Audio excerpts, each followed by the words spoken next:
Labdien visiem! Pateicamies par izrādīto interesi, atsaukšanos mūsu uzaicinājumu piedalīties preses konferencē.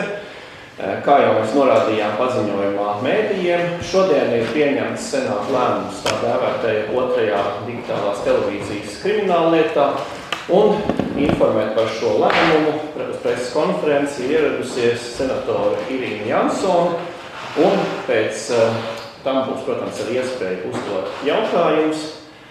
Tādēļ, lūdzu, vārds jums, senators kundze. Paldies! Labdien visiem vēlreiz! Tātad es vēlos šodien informēt par vienu šodien senātā pieņemtu lēmumu lietā SKK1, jeb tā dēvētajā otrajā digitālajā lietā.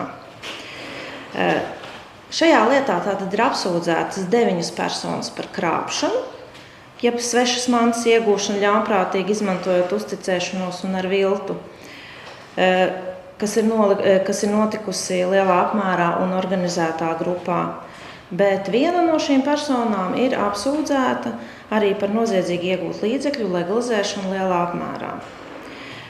No Rīgas apgabala tiesas sprieduma tātad ir redzams tas, ka tiesa ir atzinusi par nevainīgām un attaisnojusi visas šīs 9 personas. Kā arī tika izbeigts krimināla process par piespiedu ietekmēšanas līdzekļu piemērošanu sabiedrībai ar ierobežotu atbildību. Izskatot iesniegto kasācijas protestu, Senāts nolēma atcelt Rīgas apgabala tiesas 2023. gada 4. augusta spriedumu pilnībā un nosūtīt lietu jaunai izskatīšanai. Daži apsvērumi par lietu. Par tātad pašu kasācijas protestu iesniegto. Tātad tas daļā tika pamatots caur faktisku nepiekrišanu pierādījumu novērtējumam, nevis konkrēti un strukturēti vēršot uzmanību, ko lietai būtisku tiesa nav izvērtējusi. Arī aizstāvība ir vērsusi uz to uzmanību savos paskaidrojumos pie iesniegtā kasācijas protesta. Tad senātam lietā no visiem šiem protesta apsvērumiem bija jāizsaprot, kāda ir lietas būtība, struktūra, kā tie argumenti attiecas uz lietu kopumā un kādi tiesību jautājumi no protesta vispār izriet. Tātad par kasācijas kārtībā izskatīto argumentu struktūru. No protesta senāts ir identificējis 2 blokus, kurus ir ietvērs arī savā nolēmumā, kas ir bijuši pamatā nolēmuma atcelšanai. Tātad pirmais attiecas uz to, vai apelācijas instances tiesas atzinums, ka apsūdzēto darbības nav veidojušas zaudējumus, izdarīts atbilstoši pierādījumiem lietā. Tātad vai tiesa ir izvērtējusi visus uz šo jautājumu attiecināmos apstākļus un pierādījumus, un tādējādi pareizi ir piemērojis Krimināla likuma 177. panta 3. daļu. Sīkāk paskaidrojot, tātad lietā atbilstoši apsūdzībai zaudējumus veido veiktie maksājumi par zinātnību jeb know-how un veiktie maksājumi no ieņēmumiem. Lietā tātad ir jautājums, par ko naudas līdzekļi bija jāmaksā, vai tam bija tiesisks un faktisks pamats. Un senāts ir konstatējis, ka tiesa nav izvērtējusi visus uz šiem apstākļiem attiecināmos pierādījumus. Tādējādi tiesa nav novērtējusi visus būtiskos uz jautājumu par zaudējumu esību vai tieši otrādi neesību attiecināmos pierādījumus. Un minētais ir novedis pie nepareizas Krimināla likuma 177. panta 3. daļas piemērošanas. Tas ir par krāpšanu. Otrs bloks attiecas uz tiesas sniegto pierādījumu vērtējumu par zemes televīzijas apraides ciparu formātā ieviešanas apstākļiem un grozījumiem. Ministru kabineta noteikumu numur 714 projekta 6. punktā.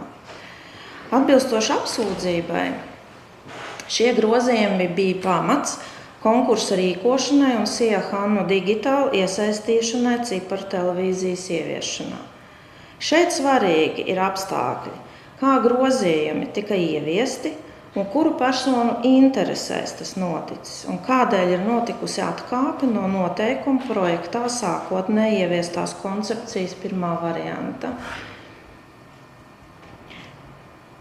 Te senāts norādīja, ka te faktiski vajadzēja būt arī motīviem par to, kādēļ vajadzēja iesaistīt šo SIA HANU digitālu, un par to, kādēļ nepirka jaunas iekārtas, bet izmantoja vecās HANU digitāli piederošās.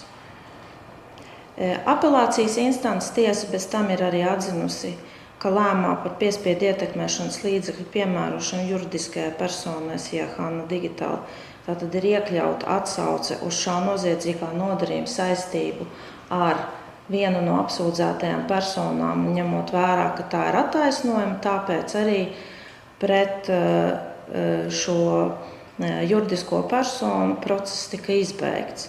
Arī šajā daļā senāts norādīja, ka nepareiz šo pierādījumu vērtējums un nepietiekams šo pierādījumu vērtējums ir pamats atcelšanai, nolēmuma atcelšanai. Tas tātad ir īsumā ieskats par šo nolēmumu, kas ir šodien pieejams. Ja ir kādi jautājumi?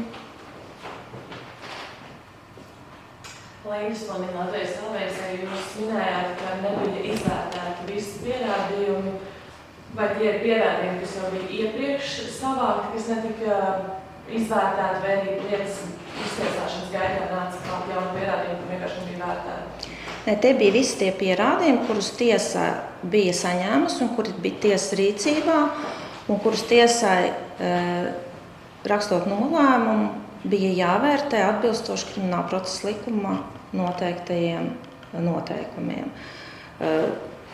Senāts savā nolēmumā ir norādījis konkrēti virkne kādi pierādījumi, kādas liecinieku liecības tiesa nav vērtējusi vai nav pietiekami, vai šis vērtējums nav atbilstošs tam, kas faktiski lietas materiālos ir redzams par šiem pierādījumiem.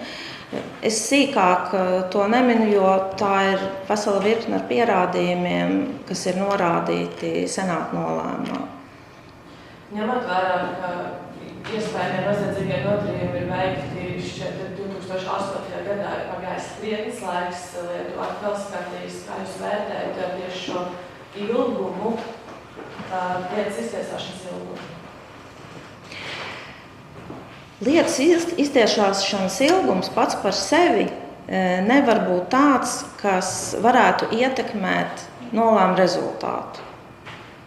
Jā, krimināla likums noteica apstākļus, kas var tikt ņemti vērā, vērtējot šos saprātīgos termiņus, bet iztiesāšanas ilgums pats par sevi nav šis apstākļus.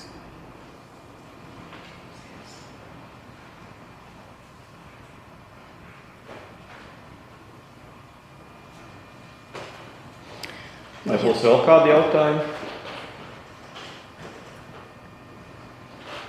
Jautājumu nav. Viss ir skaidrs. Tad paldies visiem. Paldies senatorei par ierašanos preses konferenci un šodien pieņemtā lēmuma komentēšanu.